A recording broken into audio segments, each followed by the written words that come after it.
석가탄신일을 지나면서 우리 기독교인으로서는 석가모니 가르침에 대해서 또 불교에 대해서 어떤 관점을 가져야만 될까 하는 것들을 한번 좀 나름대로 생각을 해 보았습니다. 이것은 물론 우리 모든 기독교의 공식적인 입장은 아닙니다만은 성경을 연구하고 또 타 종교를 연구한 한 사람의 학자로서 이런 관점을 한번 여러 번 제시해 봅니다. 나름대로 도움이 되기를 바랍니다. 석가모니는 주전 484년경 마가다국의 가빌라성의 왕자로서 태어났고 16살에 결혼해서 아들을 낳고 그 이름을 라후라, 즉 속박이라고 이름을 지었습니다. 그러한 아들의 이름을 속박이라고 하는 것을 볼 때도 그가 상당히 현재의 삶을 굉장히 구속적으로 느끼면서 어떤 고통과 억압을 느끼면서 그로부터 뭔가 자유를 추구하는 그런 열망을 우리가 느낄 수가 있습니다. 그가 출가하게 된 중요한 동기들이 그의 어린 시절부터 몇 가지가 있는데요. 그 가운데 유명한 일화가 있는데 10살 때 그 왕궁에서 춘정제를 했습니다. 춘정제라고 한 말은 봄에 씨앗을 뿌리기 위해서 큰 씨앗 뿌리는 축제 행사죠. 우리나라 같은 단오 같은 행사일 텐데, 단오 같은 경우는 농사를 씨를 뿌려놓고 그 해의 농사가 잘 되기를 신께 제사하면서 모든 그 동민들이 함께 즐거워하던 절기였습니다. 그와 같이 인도에서도 봄에 씨앗을 뿌리기 전에 왕궁에서 춘정제를 하고 말하자면 축하 파티죠. 그리고 그 해의 농사의 풍년을 기원하고 이제 그때부터 이제 농사를 지었겠죠. 그 춘정제에서 경험하는 것이 있고, 그 다음에 사문유관이라는 것이 있습니다. 춘정제에서 그는 그 농부가 씨를 뿌리고 이제 밭을 가는 그걸 보면서 거기에서 소가 느끼는 고통을 보게 되고, 또 농부의 땀 흘리는 모습을 통해서 그 고통을 마음에 깊이 느끼면서 충격을 받습니다. 그리고 마침 그 벌레가 그 쟁기와 돌멩이 사이에 끼어가지고 밭을 갈 때 벌레가 동강나는데 그 벌레의 고통을 마음속에 깊이 느끼는 중에 새가 날아와서 벌레를 쪼아먹습니다. 그걸 보고 큰 고통을 느끼면서 충격에 빠졌다고 합니다. 그러한 10살의 경험을 본다면 보통 소년과는 다르고, 물론 왕궁에서 순수하게 자라던 사람이기 때문에 더 그런 것을 심각하게 느끼지 않았을까 이렇게 생각을 해봅니다. 그 다음에 이제 결정적인 그가 가출하게 된 동기는 사문유관이라고 하는 사건이 있습니다. 사문유관이라고 하는 것은 4개의 문으로 나들이를 가다가 본 것이라고 하는데요. 먼저 동문으로 나가다가 늙은이를 보는데 너무 형편없이 늙고 쪼그라지고 고통당하는 것을 보고 마음에 충격을 받고 그만 나들이 계획을 취소했습니다. 그리고 얼마간 지나다가 좀 몸과 마음이 회복된 후에 이제 남문으로 나가는데, 남문 밖에서 병든 사람을 보니까 너무 처참한 거예요. 그 몰골이. 그래서 그걸 보고 이제 나들이 계획을 취소하고 다시 잠잠히 궁 안에 머무르다가 며칠 후에 또 서문으로 나가다가 거기에 이제 죽은 사람과 이제 장례 행렬을 보는 겁니다. 죽은 사람의 몰골을 보니까 너무너무 고통스럽고 또 슬퍼하는 가족들을 볼 때 너무나 고통스러웠습니다. 그러다가 이제 며칠 후에 이제 북문으로 다시 나들이를 나가는데, 그때는 아주 얼굴에 평안한 바라문이 있어가지고 당신은 어떻게 이렇게 마음이 평안하냐 이렇게 물으니까, 나는 이 땅의 모든 그 속박된 굴레를 벗어버리고 초연하게 나를 내려놓고 정말 구도의 삶을 산다, 그런 말을 하는 겁니다. 그것을 보고 나도 저 바라문의 길을 걸어가면서 중생들의 이 고통으로부터 벗어날 수 있는 길을 한번 닦아보겠다. 그래서 마침내 결심하고 27세에 집을 나가서 6년 동안 바라문의 길을 걷고 구도의 길을 걷게 되는 것이죠. 그때 그의 나이가 27살인데요. 사실 27, 30, 35 그래 봐야 아직 좀 젊고 세상의 쾌락과 부귀를 더 누리고 싶은 그런 때이죠. 그런 한창의 나이 때 처첩들과 자식들을 다 뒤로하고 입산 수도의 길을 떠났습니다. 그 후에 가진 고통을 감내하면서 6년 만에 보르스나무 아래서 특조합니다. 이 오른쪽에 있는 그 사진이 보르스나무인데 이것은 태국의 아유타 공화국 그 불교 성지죠. 거기에 있는 한 나무인데요. 밑에 보이는 조그마한 그 얼굴이 보이는데 이게 불상인데 불상을 그 보르스나무 줄기가 이제 덮은 거예요. 이게 이제 보르스나무가 독특한 것이 줄기에서 또 뿌리가 내려와서 수없이 많은 뿌리가 내려오면서 굉장히 신비스러운 분위기를 자아내죠. 아무튼 그 석가모니가 중생이 고통에서 벗어나는 길을 찾기 위하여 나선 결단 그리고 인내의 수도를 통해서 큰 깨달음을 얻게 되었다는 사실에서 그는 인류의 위대한 스승 가운데 한 분임은 두말할 필요가 없다고 봅니다. 제가 기독교인이지만 사실 종교를 초월해서 이건 범인의 길은 결코 아니고 고타마 시타르타 걸었던 길은 정말 위대한 길이 아닐까 생각을 합니다. 그가 깨닫고 처음으로 설법한 내용은 사성제라는 것이고 그 외에 몇 가지 더 있습니다만 굉장히 중요한 것이 이제 사성제인데요. 그것이 얼마나 탁월한 가르침이었는지 그를 탐문하기 위해서 왔던 5 친구이자 시종들이 그의 설법을 듣고 그의 첫 제자가 되게 됩니다. 물론 나중에 이제 그의 아내와 또 그의 그 아들 라울라까지 다 그의 제자가 되죠.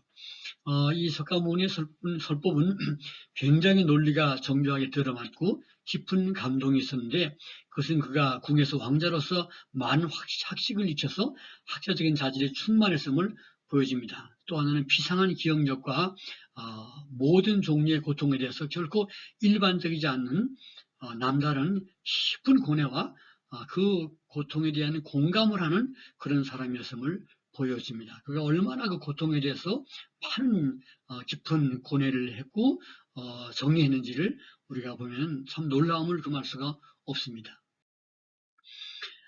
사성제에 대해서 한번 생각해 보겠습니다. 고성제, 또 집성제, 멸성제, 또 도성제 이렇게 그 4가지를 사성제라고 하는데 사성제 또는 사제라고 합니다. 고집멸도 이렇게 진행되는데요. 인생의 모든 것들을 먼저 고통으로 고통으로 규정합니다. 그에게는 선하고 아름답고 밝고 멋있는 측면보다는 인생과 존재하는 모든 생명들이 다 고통당하는 것으로 보았다 하는 것입니다. 굉장히 좀 부정적인 측면이 좀 많죠. 인생을 보는 것이 낙관론적보다는 부정적인 측면이 많은 비관론적이라고 볼 수가 있습니다. 성경과 비교해 본다면 성경은 상당히 좀 양면성을 가지고 있습니다. 가르치고 있는데요. 하나님께서 모든 것들을 아름답게 창조하셨다라는 관점에서는 성경은 낙관론을 갖고 있습니다.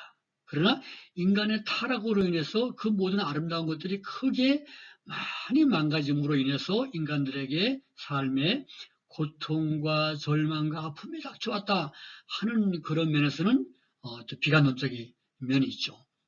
그럼에도 불구하고 성경에서는 이 세상은 하나님의 자비로운 선물로 가득 차 있다. 그런 낙관론적 관점이 좀 지배적이다. 그러면서 이제 그래서 예수 안에서 소망을 가진다고 한다면 석가모니에게서는 그런 낙관론적 관점보다는 상당히 이 땅을 볼 때 그 부정적인 그런 관점, 비관론적인 관점을 갖고 있다고 보겠습니다. 그의 어머니 마야 부인의 이름에서도 아시다시피 마야라는 말은 이제 허무, 환상 그런 뜻인데요. 이 땅의 눈에 보이는 현상계의 모든 것들을 허무하게 보고 환상에 불과하다 하는 비관론적으로 바라보고 있습니다. 고제에서 이제 중요한 것 한 가지가 그 윤회설인데요. 이제 카르마라 합니다. 카르마 이게 뭐냐니까 행동이라는 말인데 행동 한자로는 우리말로 이 고통스러운 이 땅의 고통은 죽음으로 끝나는 것이 아니에요. 다시 태어납니다. 다시 태어나서 그 후의 생 역시 고통인데 유대를 통해서 계속해서 반복되어지는 모든 생애가 다 고통이기 때문에 그 윤회로부터 벗어나는 길만이 참된 자유다. 그리고 구원이다라고 말할 수가 있습니다. 이 윤회설은 힌두교의 교의를 그대로 받아들인 것입니다. 원래 힌두교에서 출발된 것이고 이 고타마 시타르타 역시 이제 힌두교인이었죠. 그런데 힌두교가 너무 이제 신을 빙자해서 사제들이 너무 강압적이고 그리고 빈부귀천, 빈부의 격차, 그리고 이제 뭡니까 카스트 제도의 너무 지나친 모순 이런 것들을 보면서 개혁한 것이 불교라고 볼 수 있습니다. 그렇기 때문에 기본적인 세상을 보는 관점은 힌두교와 동일하다고 보겠습니다. 카르마라고 하는 것이 있는데 이게 뭐냐니까 자기 행위를 가리키는 것이고 자기의 행위에 따라서 정확하게 그대로 보응되어서 다음 생에 이루어지게 된다라고 하는 것이 카르마의 법칙이고 업이라고 하고 인과응보의 법칙이라고 말할 수가 있습니다. 어저께의 나의 행동이 오늘의 나를 낳고 오늘의 나의 행동이 내일의 나를 낳는다. 나의 현재의 모습은 과거 혹은 전생의 업의 결과이고 지금의 업의 결과는 훗날의 나를 결정한다 하는 것이 윤회설의 카르마의 법칙이라고 말할 수가 있습니다. 그럼 이 업사상과 기독교의 은혜라든지 심판이라든지 이런 기독교의 진리와는 한번 어떻게 비교가 될 수가 있을까? 성경에서도 갈라디아 6장 7절에 보면은 사람이 무엇을 심든지 그대로 거두리라 이런 말씀. 거의 행한 대로 복이 온다는 말이죠. 예수님의 말씀에도 선한 일을 행한 자는 생명의 부활로 악한 일을 행한 자는 심판의 부활로 나오리라 이런 말씀 역시 내가 지금 행한 행위에 대해서 타당한 보응이 있다라는 것을 보여줍니다. 성경은 인간이 다 타락하고 범죄했다고 말씀하고 있는데 이 업과 같은 그 심판론으로 끝난다면 모든 인생은 영원한 심판에 처해질 수밖에 없을 것입니다. 그런데 하나님께서 인간을 사랑하셔서 자기의 하나밖에 없는 아들 예수 그리스도를 땅에 보내시고 예수께서 인류의 죄를 대신하여 십자가에 죽으심으로써 우리의 죄값을 다 대신해서 갚아주셨습니다. 이것이 이제 십자가의 도라고 말합니다. 그리고 그분을 믿음으로 죄를 다 용서받고 하나님의 아들로 영접하게 받게 되는 놀라운 변화, 트랜스포메이션, 변화와 영생을 약속으로 주셨습니다.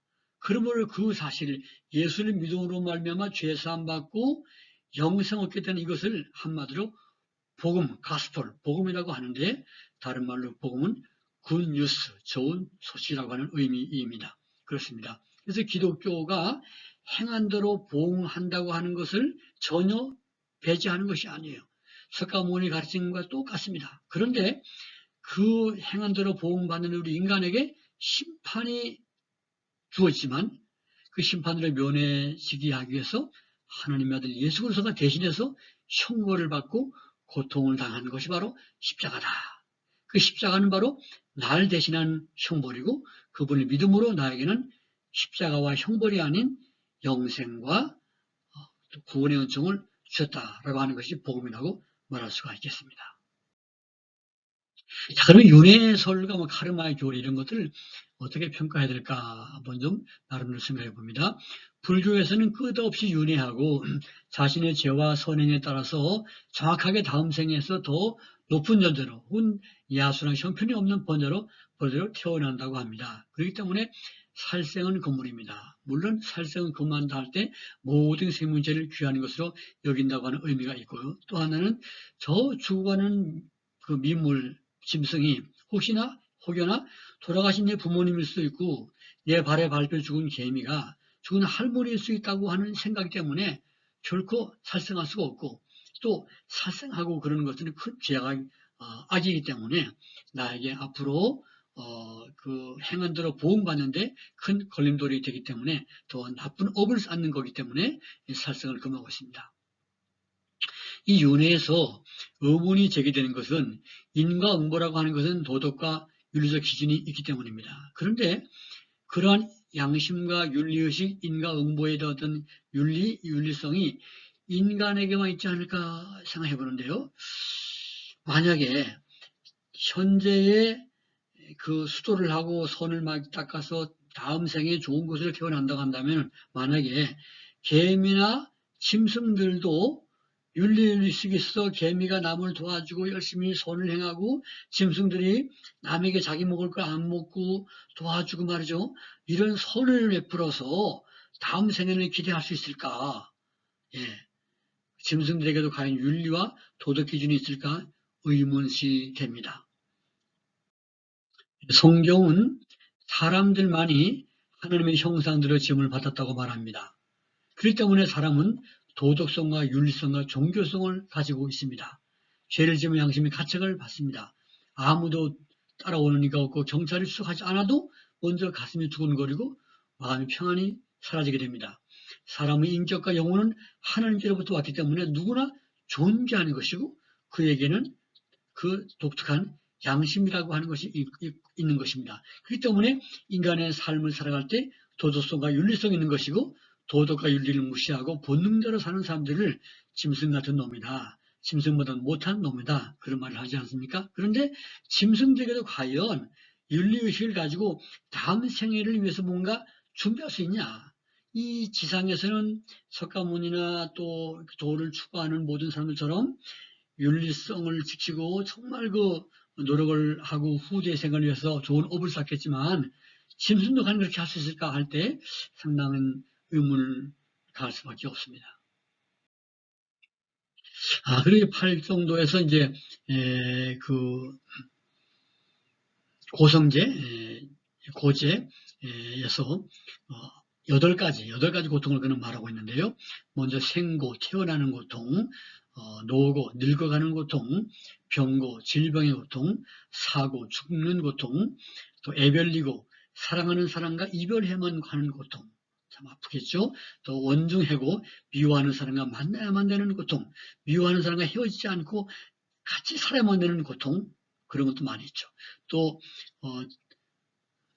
구부 듣고 구해도 얻지 못하는 고통, 또 오음성고, 오음이 무성한 고통으로 생각 속에 또 보고 듣고 말하고 생각하는 이 모든 많은 그 욕망들의 그 고통, 이런 그 고통을 그는 말했습니다. 사실 이런 간증도 우리가 일리가 있고요. 또 솔로몬은 말하기를 해 아래 모든 것이 헛된데 그럼에도 불구하고 하나님께서 모든 것들을 때를 따라 아름답게 하셨다. 그래서 우리로 하여금 그 일시적이나마 그 아름다운 것들 인생들이 해 아래서 누리게 하셨다라고 하는 낙관론도 제시하고 있습니다. 이 석가모니의 고통에 대한 분석은 굉장히 깊이가 있고 논리적이고 학식이 탁월했음을 보여줍니다.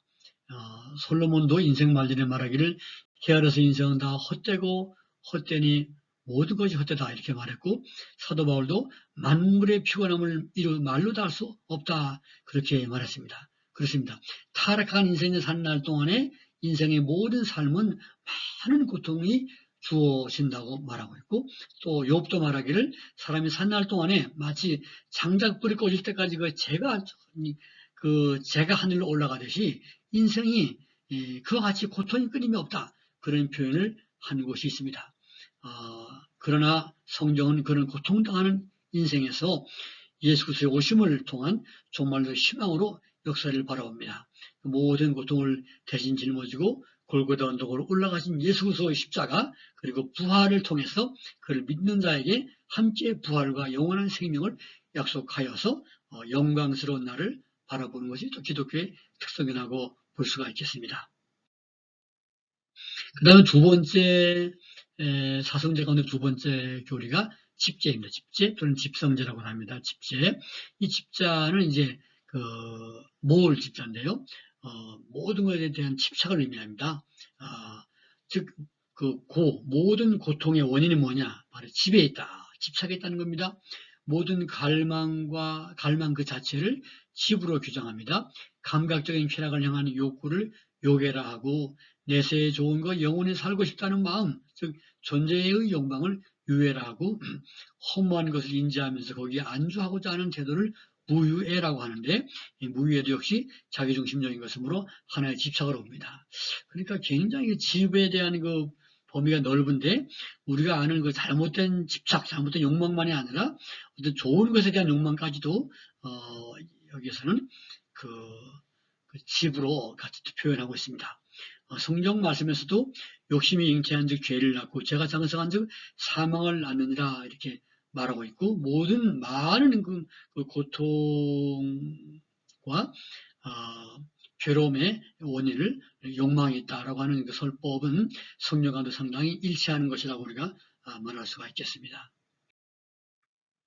이 집제에 대해서 현대적으로 한번 평가해 보겠습니다. 인간으로서의 모든 활동과 건전한 욕망들조차도 집착으로 보는 것은 좀 이게 참 지나치지 않을까 이런 면도 좀 있습니다. 근데 이러한 관점은 사실 자아의 발전이나 성취, 과학의 진보나 발명, 경제 생산의 발전을 가져오기 어려운 그 세계관이라고 볼 수가 있습니다. 예. 우리가 건강한 욕망이 있기 때문에 내가 발전하지 않습니까? 그런데 그것까지도 다 집제로 보기 때문에 또 부정하기 때문에 상당히 우리의 자아의 발전과 과학 발전 같은 것은 조금 보기 어려운 세계관이 분류의 세계관이 아닌가 이렇게 보아집니다. 그런데 또한 다른 면이 다른 관점에서 우리가 이것을 볼 수가 있는데요. 현대의 산업 발달과 무분별한 자연 개발로 인해서 지구가 몸살을 앓고 기후 온난화 등으로 지금 대재앙이 계속해서 발생하고 있습니다. 그리고 지구 종말적인 위기를 맞으면서 이 불교의 석가모니께서 말씀하신 이 집제라고 하는 것도 상당히 각광을 받기도 합니다. 우리는 정말이지 우리 일상생활부터 해서 정치, 경제, 산업 전반에서 우리는 많은 것들 좀 욕심을 내려놓아야 될 필요가 있어요. 적게 먹고 좀 더 적게 쓰고 적게 누리고자 하는 노력이 정말 많이 필요한 이 시대입니다. 과한 것에서 모든 고통이 시작된다 하는 것은 굉장히 중요한 가르침이고 또 석가모니의 경종을 오늘 이 시대 인류가 깊이 새겨야 되지 않을까 이렇게 생각합니다. 지금 매년마다 일본의 아사히 그린 재단에서 지구 환경 시계를 발표하는데요. 거의 세계 모든 도시와 거의 지구촌 전체 나라가 다 10시를 넘어서고 있습니다. 무슨 말이냐니까 0시에서 3시까지를 이제 지구 환경을 이제 시계로 표현한다고 한다면은 0시에서 3시까지를 안전함, 좋은 상태, 3시부터 6시까지를 좀 불편한 상태다. 그 다음에 이제 6시부터 9시까지를 좋지 않은 상태다. 그 다음에 9시부터 12시까지는 이제 굉장히 위험한 상태고 위기이고 그리고 12시가 되면 완전히 더 이상 도무지 인간이 살 수 없는 지구 종말이다라고 하는 것인데 지금 사실상 지구가 약 10시 정도를 가리키고 있다는 것은 굉장히 전 지구촌 이건 사상과 나라와 이 이념을 떠나서 굉장히 지구촌 전체가 다 온 인류가 위험에 처해 있다고 볼 수가 있습니다. 이번에 코로나19를 닥치면서 온 세계가 국경을 초월해서 위기의식을 갖듯이 이 전 세계가 정말 우리는 위기의 때를 맞고 있습니다. 이런 때에 석가모니의 집제의 가르침은 굉장히 우리가 욕심을 과감하게 내려놓을 것을 가르치고 있는데 굉장히 마음속에 잘 담아야 되지 않을까 이렇게 생각합니다. 석가모니가 가르친 고통의 원인은 집에 있습니다. 집착을 버리고 욕심을 내려놓으라라고 하는 가르침은 인류는 정말 새겨들여야 된다고 봅니다. 지구는 욕망 때문에 멸망할 것이 확실합니다. 성령의 가르침도 다를 바가 없는데 성령은 집이라고 하는 관점보다는 하나님께 대한 순종과 불순종을 더 크게 가르치면서 어떤 사람들이 하나님에 대한 불순종 때문에 죄악이 닥쳐왔고 파멸이 온다 이렇게 말하고 있습니다. 어떤 점에서 이 불순종과 집은 상당히 공통점이 많아요. 집착과 같은 욕심으로 인해서 아담과 하와는 선악과를 범했고 아간이라는 사람은 하나님께 바쳐졌던 아이성의 보물들을 훔쳤다가 패배했고 자기도 죽었고요. 다윗이라고 하는 성군도 바세바를 범했고 다 그게 이제 욕심이잖아요. 집이잖아요. 불교로 말하는 집착. 그 결과는 모두가 다 참담했습니다. 그들의 행위를 성경은 불순종으로 규정하고 있고요. 그것은 분류적으로 말한다면 집에 해당되죠. 그것은 성경에서 죄악이다 이렇게 말하고 있고 다 결과는 사망이요 파멸이었다고 말하고 있습니다. 그 다음에 이제 마지막에 그 사성제에서 시구하는 목표는 바로 멸제입니다. 멸제인데요. 멸에 이르는 방법론이 이제 도제라고 말해요. 도제는 이제 다음번에 제가 좀 말씀드리겠고, 멸제. 깨달음의 목표, 곧 이상향인 열반의 세계를 가리킵니다. 산스크리트의 니르바나라고 하는 말을 한자로 음력한 것이 열반입니다. 그래서 마치 이제 왼쪽에 그 깜깜한 밤중에 촛불 하나가 켜 있다가 촛불이 막 꺼지는 순간인데요. 막 꺼지게 되면 어떻게 됩니까? 그 모든 것들이 사라지고 깜깜하고 그야말로 아무것도 들리지도 않고 보이지 않은 상태. 열반 정적이라 하죠. 그것은 아무것도 존재하지 않는 허의 세계요, 무의 세계이며 들리는 것도 없습니다.